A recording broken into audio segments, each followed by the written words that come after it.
set the bar very high for any future event we may have.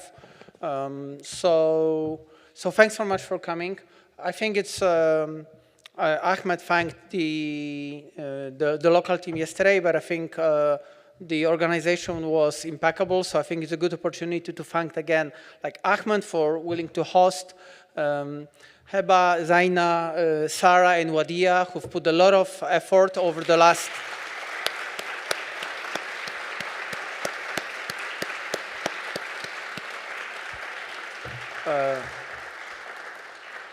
who've done a great job and also strike a great balance between getting things done, but also being like very nice to work with, which not always happens, but you really have a talent for that. So thanks so much for hosting us, putting a lot of hard work, and I'm gonna give now the floor to Kunal, who's gonna speak a few words about the future. Thanks so much.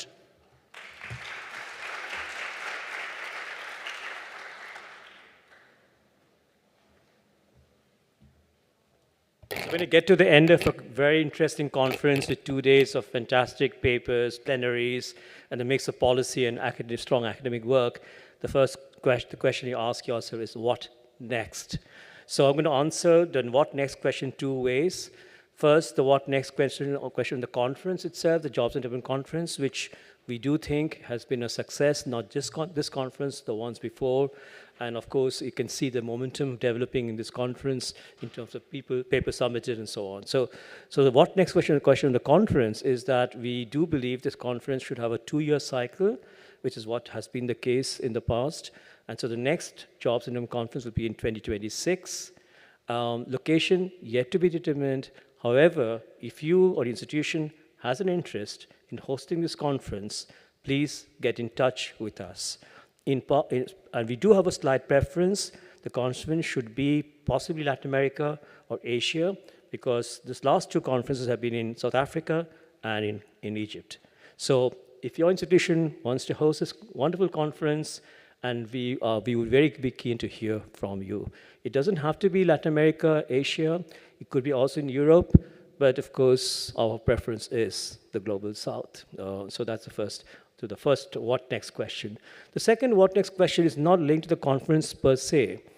So what actually we heard from Haroon at the very beginning, that it's not just all of you here in this room, we had 500 plus submissions for this conference, right? Which is a record that we never had. Which just says to us there's 500 plus scholars who are out there to engage with this agenda.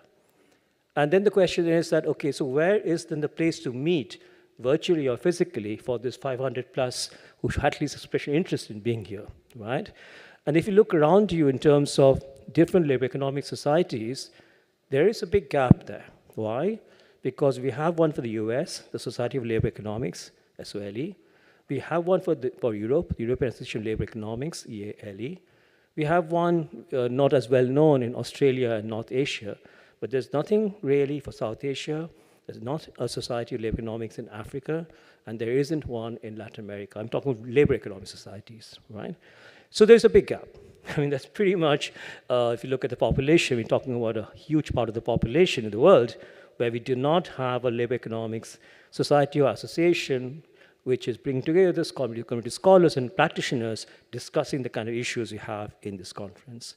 So right now, it's very early stages.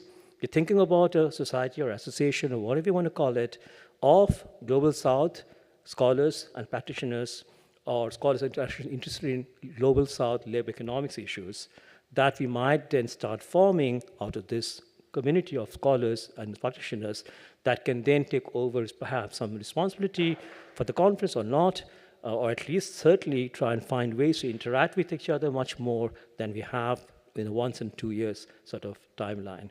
And if you do believe in this philosophy, in this ambition that we have, do get in touch with me or Haroon Bhorat or anybody else involved in this conference from an executive committee's point of view, because we'd love to hear from you. And we'd love to see perhaps you also being involved in this movement we're trying to create on labor economics for the Global South.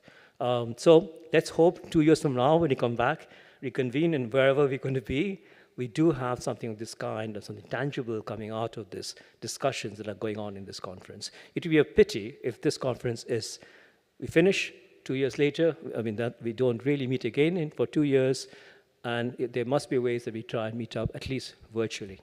Thank you. And of course, the last word has to be from Ahmed, and Ahmed, over to you. Yeah. Thank you so much, Kunal, and I'm really excited that this conference is not only a successful one and kept the standard of being like one of the most successful conferences out there on this particular important topic of jobs, labor markets, and development.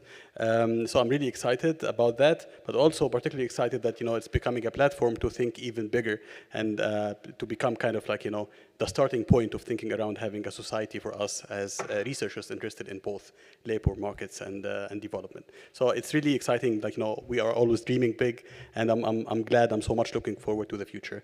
I would like to thank everyone who came to this conference and attended it, and I hope actually it was a useful experience and you enjoyed it. I'm glad that you made it to Egypt, and I hope that it's not the last time you are making it to Egypt. We are so much welcoming you anytime you plan to visit the country, to come to visit us here at JPAL and AUC.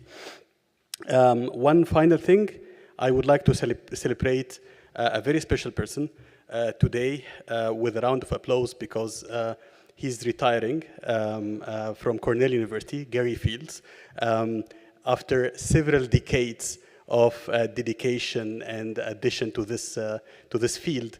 The good news is Gary now has more time to spend with us and to work with us on this. So Gary, congratulations, and I wish you all the best. Please have like a round of applause for Gary.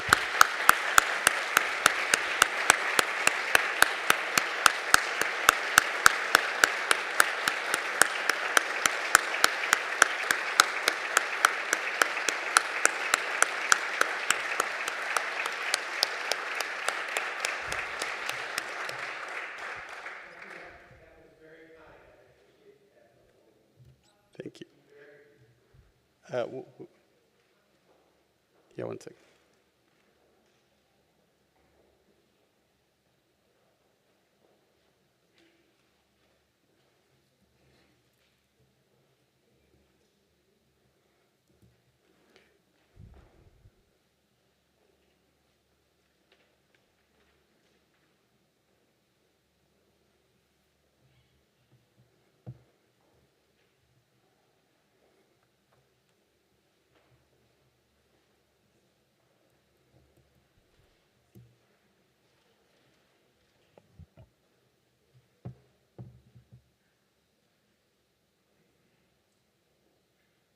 Oh, I wanted to say now with a mic, thank you so much to everyone. I am really touched by your recognition of this. I'm not retiring fully. I've retired from teaching students in the classroom, but I plan to continue to advise PhD students, to work on papers, to attend conferences, this being my favorite conference of all. So 2 years from now, I hope to be back at wherever the next one is. And I wanted to, while I have the mic, say to you, Ahmed, and to everybody who's involved with the planning and organization of this, you've done a great job, and thank you so much. Thank you so much, Gary. Well, thank you all. Safe travels, and we hope to see each other again in 2 years' time from now in somewhere. Yeah. Thank you, and all the best.